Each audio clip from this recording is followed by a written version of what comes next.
രാജ്യത്തെ 88 ലോക്സഭാ മണ്ഡലങ്ങളിൽ ഇന്ന് രണ്ടാംഘട്ട തിരഞ്ഞെടുപ്പ്. രണ്ടാംഘട്ടത്തിൽ കേരളവും പോളിംഗ് ബൂത്തിലേക്ക്. രാവിലെ 7 മുതൽ വൈകിട്ട് 6 മണിവരെയാണ് വോട്ടെടുപ്പ്. രാവിലെ തന്നെ നിരവധി രാഷ്ട്രീയ പ്രമുഖർ തങ്ങളുടെ വോട്ട് രേഖപ്പെടുത്തി. മുഖ്യമന്ത്രി പിണറായി വിജയനും പിണറായിലെ അമല UP സ്കൂളിലെത്തി വോട്ട് രേഖപ്പെടുത്തി. അദ്ദേഹത്തിന്റെ കുടുംബവും വോട്ട് ചെയ്തു. പിണറായി വിജയന്റെ വീടിന് തൊട്ടടുത്താണ് പോളിംഗ് ബൂത്ത്. ഇവിടേക്ക് അദ്ദേഹവും കുടുംബവും കാൽനടയായിട്ടാണ് എത്തിയത്. ഭാര്യ കമല, മകൾ വീണ വിജയൻ എന്നിവരായിരുന്നു ഒപ്പമുണ്ടായിരുന്നത്. പ്രദേശത്തെ പ്രാദേശിക നേതാക്കളും അദ്ദേഹത്തിനൊപ്പമുണ്ടായിരുന്നു. UP സ്കൂളിലെ 161 നമ്പർ ബൂത്തിലാണ് അദ്ദേഹത്തിന്റെ വോട്ട്. കണ്ണൂർ പാർലമെന്റ് മണ്ഡലം NDA സ്ഥാനാർത്ഥി C രഘുനാഥും വോട്ട് രേഖപ്പെടുത്തി. Kannur saint Michael's Anglo Indian higher secondary സ്കൂളിലെ 119 നമ്പർ ബൂത്തിലാണ് വോട്ട് രേഖപ്പെടുത്തിയത്. കുടുംബാംഗങ്ങൾക്കൊപ്പം എത്തിയാണ് വോട്ട് രേഖപ്പെടുത്തിയത്.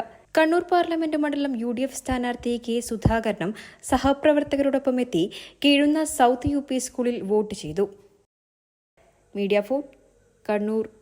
വർഷങ്ങളുടെ പാരമ്പര്യമുള്ള കൂത്തുപറമ്പിന്റെ ഫേവറേറ്റ് ജ്വല്ലറായി മാറിയ സ്കൈ ഗോൾഡൻ ഡയമണ്ട്സ് കൂത്തുപറമ്പിന് ഒരു ഇന്റർനാഷണൽ ഷോപ്പിംഗ് എക്സ്പീരിയൻസ് നൽകാനായി പുതിയ വലിയ ഷോറൂമായി എത്തുന്നു.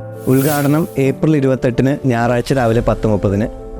ഈ സന്തോഷവേളയിൽ നിങ്ങൾക്കൊപ്പം ഞാനും ഉണ്ടാവും. Sky golden diamonds, Koothuparamba, Iritty, Sreekandapuram, Virajpet, Madikeri. Opening shortly at Bangalore.